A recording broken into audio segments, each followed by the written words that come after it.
Mid 80s से लेकर mid 90s तक हिंदी सिनेमा में एक खास आवाज थी जिनके गानों पर अमिताभ बच्चन से लेकर गोविंदा, मिथुन और अक्षय कुमार तक लिपसिंग करते कई फिल्मों में देखे गए। इस अवधि में कुमार शानू, उदित नारायण और अभिजीत जैसे गुणी सिंगर्स के बीच वो न केवल हिंदी सिनेमा बल्कि देश के लगभग हर रीजनल सिनेमा में भी अपने गानों से लोगों को मंत्रमुग्ध करते रहे। ये सिंगर थे मोहम्मद अजीज।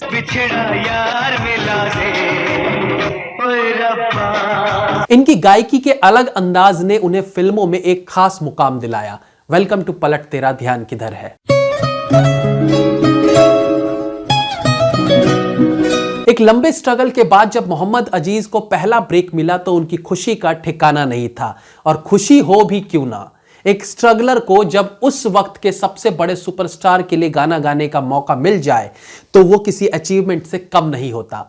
अन्नू मलिक इस फिल्म के म्यूजिक कंपोजर थे जिन्होंने मोहम्मद अजीज को 1985 की फिल्म मर्द में ये ब्रेक दिया था, और गाना था मर्द तांगे वाला मैं हूं मर्द तांगे वाला। मुझे दुश्मन क्या मारेगा मेरे दोस्त ऊपर वाला। इसके बाद उन्होंने कभी पीछे मुड़कर देखा ही नहीं। एक के बाद एक बड़ी फिल्मों में उन्हें गाने का मौका मिलता रहा, और साथ ही साथ वो दूसरी भाषाओं में भी अनेकों गाने गाते रहे।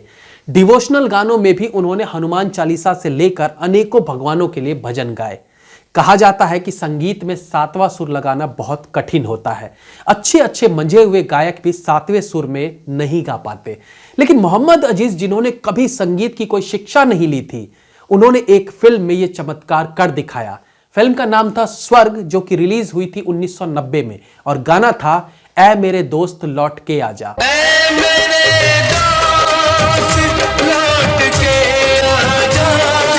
बंगाल के रेस्टोरेंट से गाने का सफर शुरू करने वाले मोहम्मद अजीज संगीत को लेकर थोड़ी अलग सोच रखते हैं। एक इंटरव्यू में जब उनसे सूफी सॉन्ग्स के बारे में पूछा गया तो उनका जवाब था कि गाने में अल्लाह अल्लाह और अली मौला डालकर चिल्लाने को सूफी सॉन्ग नहीं कहते।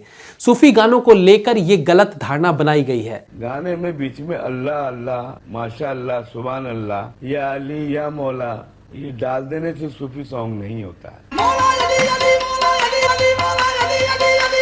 और चिल्ला चिल्ला के लॉन्ग नोट में चिल्ला चिल्ला के गाने से सूफी सॉन्ग नहीं होता है। वैसे तो हमारे देश में और पाकिस्तान में भी बहुत से सूफी सिंगर्स रहे हैं, लेकिन मोहम्मद अजीज के पीक टाइम पर नुसरत फतेह अली खान सूफी के किंग कहे जाते थे। तो मे भी मोहम्मद अजीज का इशारा उन्हीं की तरफ रहा हो। उन्होंने बताया था कि जो गीत ऊपर वाले के सजदे में गाया जाए, जो रूह तक उतर जाए, वो सूफी गीत कहलाता है, ना कि चीखना चिल्लाना। कहते हैं ना कि हर इंसान का एक पीक टाइम आता है और उसके बाद धीरे धीरे उसका ग्राफ नीचे आने लगता है।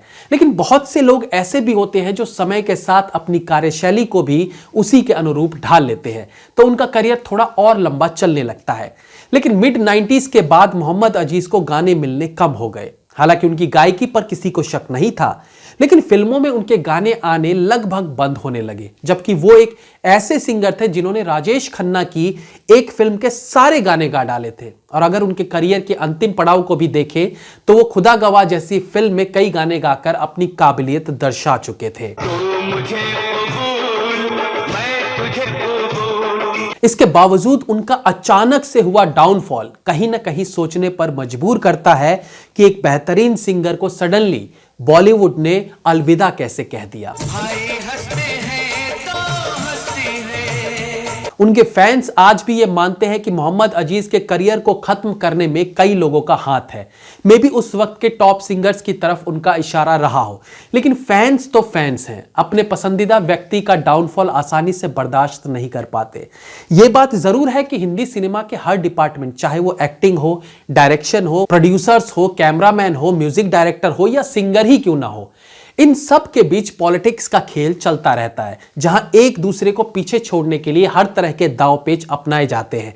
लेकिन एक सच ये भी है कि अगर आप टैलेंटेड हैं और समय के साथ खुद को बदलते हैं, नई तरह की गायकी, नई तरह की फिल्म मेकिंग, नई तरह की क्रिएटिव काम करना जानते हैं, तो आपस की छोटी मोटी राजनीति के बाद भी आपके करियर पर कोई फर्क नहीं पड़ने वाला है। इसका एक बेहतरीन एग्जांपल आप सिंगर केके के रूप में ले सकते हैं, जिन्हें पूरा देश ही नहीं, इवन बॉलीवुड सिंगर भी बेहतरीन मानते हैं। बिना किसी हेल्प के, बिना किसी गॉडफादर के उन्होंने 20 साल से ज्यादा इंडस्ट्री में गाने गाए हैं और आज भी गा रहे हैं। वो इंडस्ट्री से बाहर नहीं है। हाँ, अवार्ड्स उन्हें नहीं मिल पाए उतने जितना वो डिजर्व करते हैं, बट लगातार वो गाने गाते आ रहे हैं। अवार्ड्स ना मिल पाने में हो सकता है कि राजनीति होती हो, क्योंकि वो कर्म के बाद का प्रोसेस है जिसे आपके प्रतिद्वंदी बदल सकते हैं। लेकिन कर्म यानी केके के मामले में उनकी गायकी तो अच्छी है ही, वो फिल्मों में गाने गाते रहेंगे और गाने मिलते रहेंगे। मोहम्मद अजीज की गायकी पर शक नहीं किया जा सकता, उनके स्केल पर सवाल नहीं उठाया जा सकता, उनकी रेंज बहुत बड़ी थी। लेकिन शायद वो अपनी गायकी के स्टाइल में नयापन नहीं ला पाए और उनके बाद आए सिंगर्स वो चीज ले आए, इसलिए उनका करियर एक समय के बाद खत्म होता चला गया। आज कुमार शानू हो या उदित नारायण हो, जिन्होंने 90s के दशक में राज किया है, उन्हें भी अब गाने ना के बराबर मिल रहे हैं, क्योंकि अब आज के समय के हिसाब से अनेकों सिंगर्स आ चुके हैं जो अपनी आवाज के साथ बहुत सारे एक्सपेरिमेंट्स करते हैं, तो इसलिए लोग उन्हें पसंद भी कर रहे हैं। खैर, जो भी हो, मोहम्मद अजीज फिल्म इंडस्ट्री में एक ऐसी कड़ी बनकर आए थे जब मोहम्मद रफ़ी और किशोर कुमार जैसे महान लोग इंडस्ट्री को अलविदा कह रहे थे और कुमार शानू, उदित नारायण जैसे सिंगर ने अपना जलवा शुरू नहीं किया था। इसी बीच के समय में एक पुल बनकर, एक ब्रिज बनकर मोहम्मद अजीज ने म्यूजिक इंडस्ट्री को संभाला था। हाँ, कभी कभी ये प्रतीत जरूर होता है कि शायद इनके करियर को ग्रहण कुछ जल्दी लग गया, बट ठीक है, इसी का नाम जिंदगी है। जाते जाते भी उनके लिए यही कहेंगे, एक राजा है, एक रानी है, और क्या जिंदगानी है। That's all for today, friends. Please like, comment, share and subscribe the channel if you like the video. Like me on Facebook, links are in the description.